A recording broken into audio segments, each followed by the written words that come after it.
A madman in the city.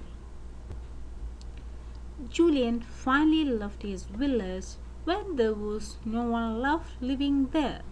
He had never left his beloved village before, but intrigued by the fact that everyone had gone to the city, he decided to go and see for himself what wonderful things those cities had.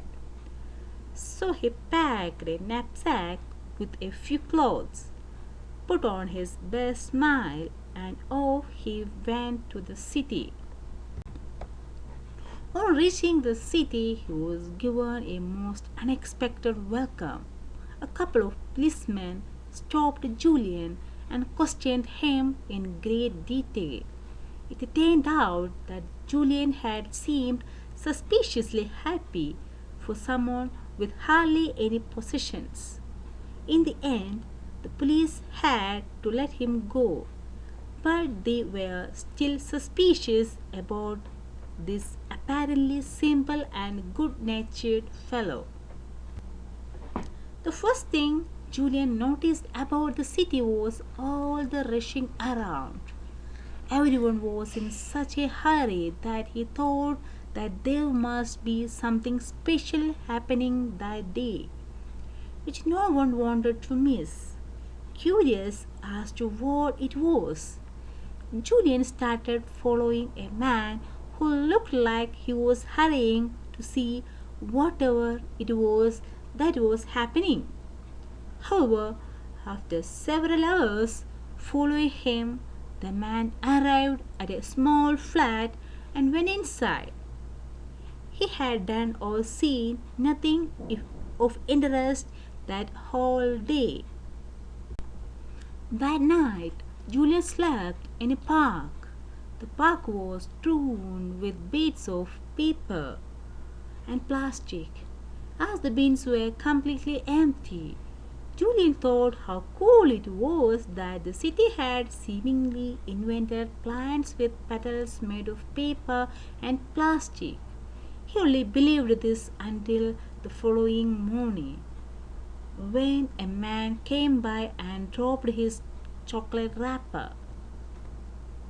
Julian carried on walking through the city streets, trying to understand what was going on.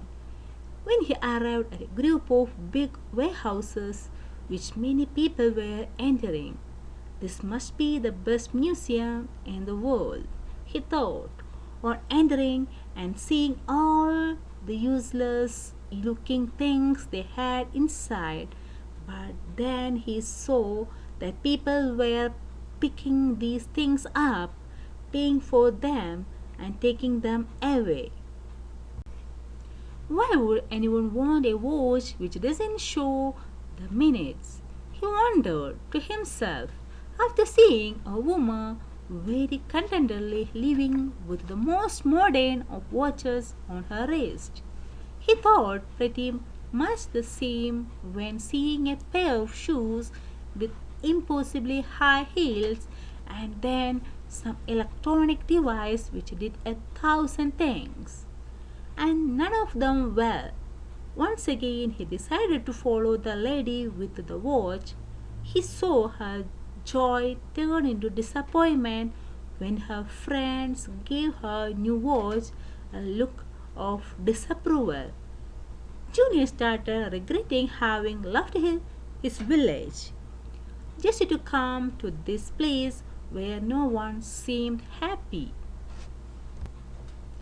Then he saw a few kids playing. Now they certainly did seem happy, playing, running about, chasing each other, except for one child who seemed troubled by a little machine they were calling a console. He was hitting it so hard with his fingers and making all kinds of faces and angry gestures that when one of the other children came over to invite him to play with them, the boy with the console just rudely walked away. Julian thought that the boy was trying to destroy that little machine because it was making him so unhappy. He decided to help the boy.